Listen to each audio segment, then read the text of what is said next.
Olá pessoal, nesse vídeo eu vou estar falando um pouco sobre as threads virtuais no Java 21 e como esse recurso ajuda a gente a trabalhar de maneira mais eficiente com tarefas em paralelo. Para isso eu vou estar mostrando aqui um exemplo de código de como a gente consegue paralelizar algumas atividades que poderiam demorar um tempo para ser executado. E no final eu vou explicar um pouquinho melhor quando que é um caso de uso para a gente estar trabalhando com threads virtuais. Então, primeira coisa, para a gente conseguir paralelizar algumas atividades, eu vou criar aqui três métodos, que é para simular uma consulta num banco de dados e uma chamada HTTP aqui ou algo do tipo. Então, eu vou ter aqui um método aqui, eu vou colocar todos eles como estático, porque eu estou fazendo aqui direto na minha classe main. Eu vou deixar eles void mesmo. Então, eu vou chamada A. Aqui eu vou simular aqui um tempo de espera, vou colocar de 1 segundo aqui. Então, 1000 milissegundos aqui. E aí, vou colocar só uma mensagem, né? Chamada aqui. Agora eu vou fazer a mesma coisa para um método B, para um método C.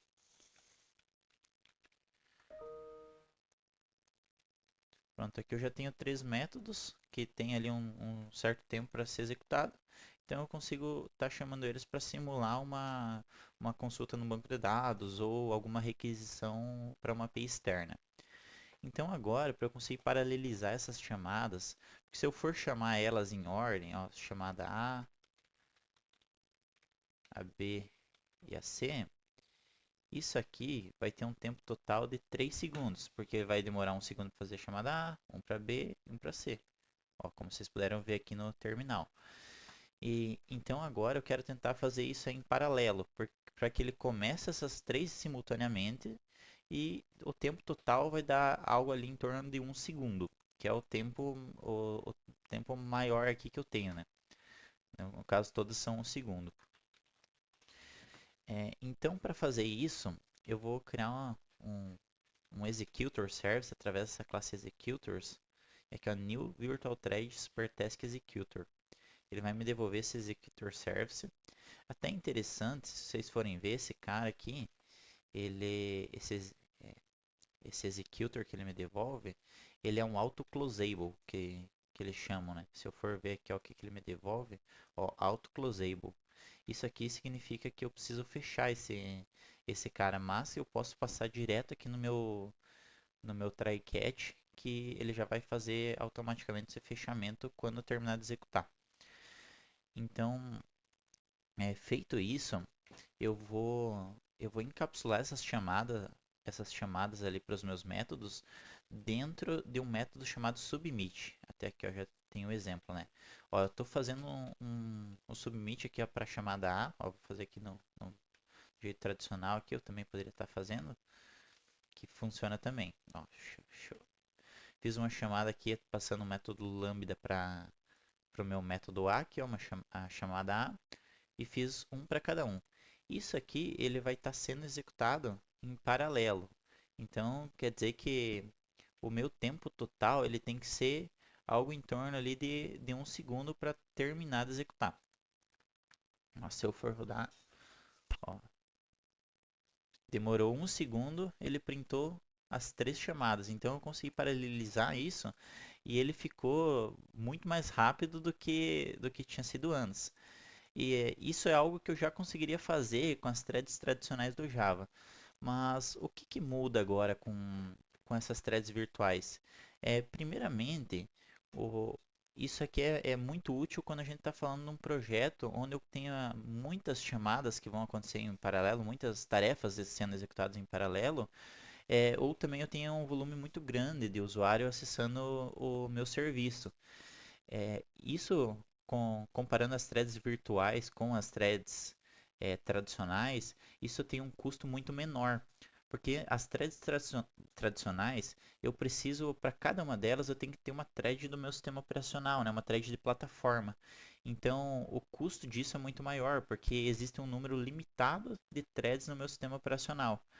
Então, com essas threads virtuais, eu não tenho esse limite. Então, o céu é o limite, né? Eu consigo estar trabalhando com muito mais threads, né, sendo executados em paralelo do que eu conseguiria estar fazendo com aquela minha quantidade das threads tradicionais.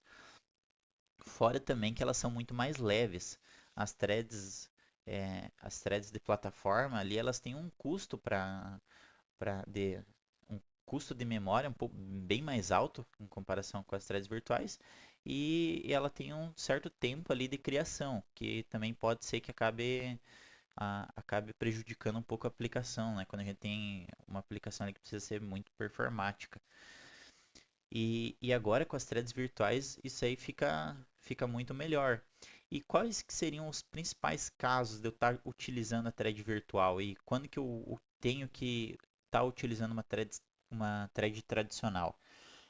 Primeiro, quando a gente está trabalhando com operações de IO-bound, que significa ali uma chamada para um banco de dados, uma requisição HTTP, onde a minha thread ela vai ficar travada ali por um tempo. Nesses casos é muito bom a gente estar utilizando as threads virtuais. Já em outros casos, onde eu precise de muito uso de CPU mesmo, tipo, sei lá, uma operação matemática ali bastante custosa, algo do tipo, aí nesses casos já compensa mais eu estar trabalhando com uma thread de plataforma mesmo, uma thread tradicional ali no Java. Então, são esses os principais casos, que é o que a gente acaba tendo no dia a dia. Quando a gente está utilizando Java, normalmente a gente quer paralelizar uma chamada HTTP, uma consulta no banco de dados, são os principais casos de uso. E com as threads virtuais eu consigo estar trabalhando com isso, paralelizando essas atividades de uma forma mais eficiente. E existe, além disso que eu mostrei aqui, existe vários outros casos de uso também que eu posso estar utilizando threads virtuais. Por exemplo, quando eu estou trabalhando com Spring Boot. Bom, tem vários outros cenários que eu pretendo estar gravando aqui os vídeos mais para frente.